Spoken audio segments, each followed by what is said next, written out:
What words of blasphemy did the Rabshakeh make against the Lord, and why did he utter them? This is the question we seek to answer today as we continue our verse-by-verse study of the book of 2 Kings on Walking Through the Bible. Today we're going to be discussing 2 Kings chapter 18, verses 26 to 37. Before we do that, let's read the passage. If you have a Bible with you, turn to 2 Kings chapter 18, verse 26. But if you don't have a Bible, don't worry, just follow along with us on the screen. The version that we'll be reading from is the New King James Version. So 2 Kings chapter 18, beginning at verse 26. Then Eliakim the son of Hilkiah, Shebna, and Joah said to Rabshakeh, "Please speak to your servants in Aramaic, for we understand it. Do not speak to us in Hebrew in the hearing of the people who are on the wall."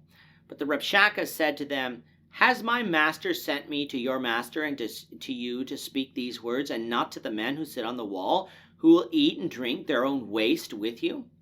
Then the Rabshakeh stood and called out with a loud voice in Hebrew and spoke, saying, "Hear the word of the great king, the king of Assyria. Thus says the king, do not let Hezekiah deceive you, for he shall not be able to deliver you from his hand. Nor let Hezekiah make you trust in the Lord, saying, the Lord will surely deliver us. This city shall not be given into the hand of the king of Assyria.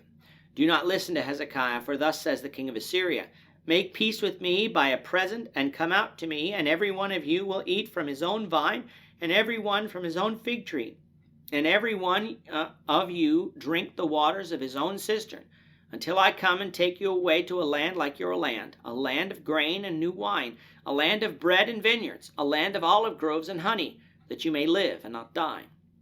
But do not listen to Hezekiah, lest he persuade you, saying, the Lord will deliver us.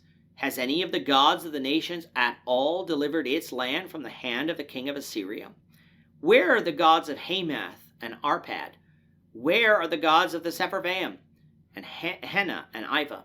Indeed, they have delivered Samaria from my hand. Have they delivered Samaria from my hand? Who among all the gods of the lands have delivered their countries from my hand, that the Lord should deliver Jerusalem from my hand? But the people held their peace and answered him not a word, for the king's commandment was, do not answer him. Then Eliakim the son of Hilkiah, who was over the household, Shebna the scribe, and Joah the son of Asaph the recorder, came to Hezekiah with their clothes torn, and told him the words of the Rabshakeh. In our last lesson, we have been discussing the siege that Sennacherib had made against Judah and Jerusalem in order to deal with a rebellious Hezekiah.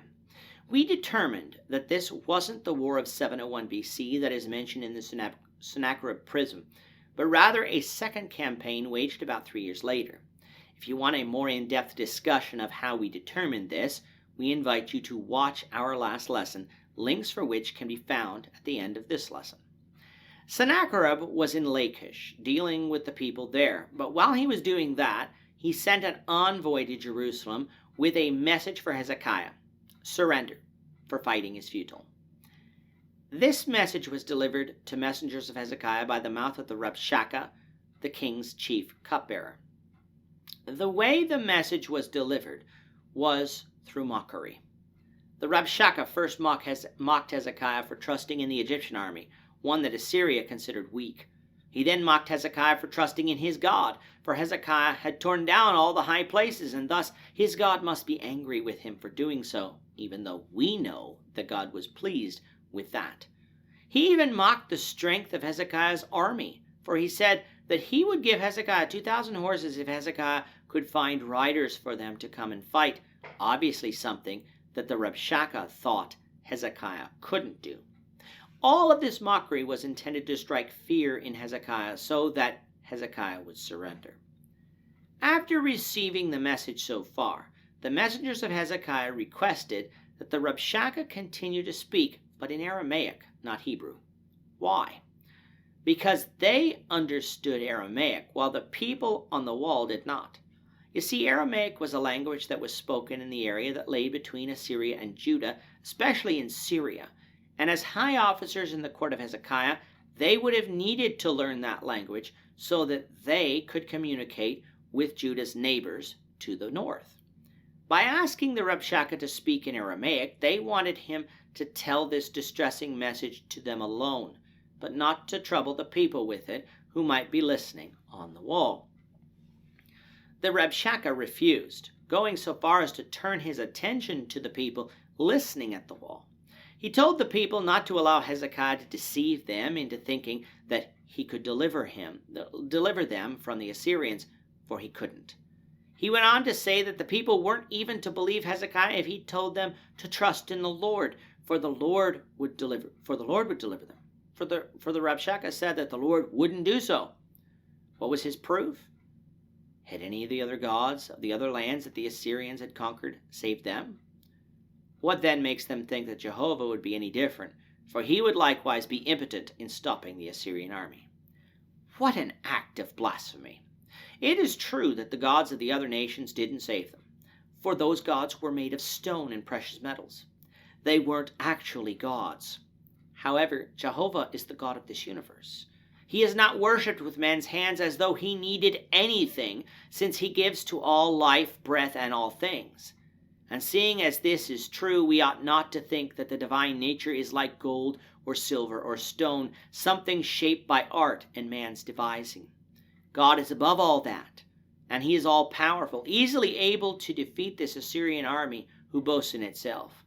You see, what the Rabshakeh failed to consider was that the Assyrians were able to win all of those battles because God had raised them up for that purpose. Syria needed brought down, and so God raised up the Assyrians. Israel needed brought down, so God raised up the Assyrians. But just as God had raised them up, he could also bring them down, and he would because of their arrogance. My, how far this people had fallen from the days of Jonah, when not half a century earlier they repented at his preaching. But such is the way of man when we begin to trust in ourselves and not God. The Rabshakeh's words of blasphemy, though, were meant to strike fear in the people's hearts so that they would heed his advice, which was surrender now, and they would be spared. Sure, they would be transplanted from their land, but that new land would be better than their land, and they would be able to live there and not die, a fate that they would suffer if they stayed, so said the Rabshakeh. To their credit, though, the people held their peace, following the command of Hezekiah to say nothing. Now was the time for the messengers of Hezekiah to deliver this message to him, something they did with clothes torn, a sign of distress, for the message was so harsh. How would Hezekiah respond? We'll find out, the Lord willing, in the next lesson. With that, our time is up for today. The Lord willing, we hope you'll join us for tomorrow's discussion of 2 Kings chapter 19, verses 1 to 7, as we continue our walk through the Bible, one verse at a time. Thank you for watching today's episode. We hope that you found it edifying and ask that you not only subscribe to our channel and podcast, but that you like and share this episode among your friends, so that the saving gospel of Jesus Christ can go out to the whole world.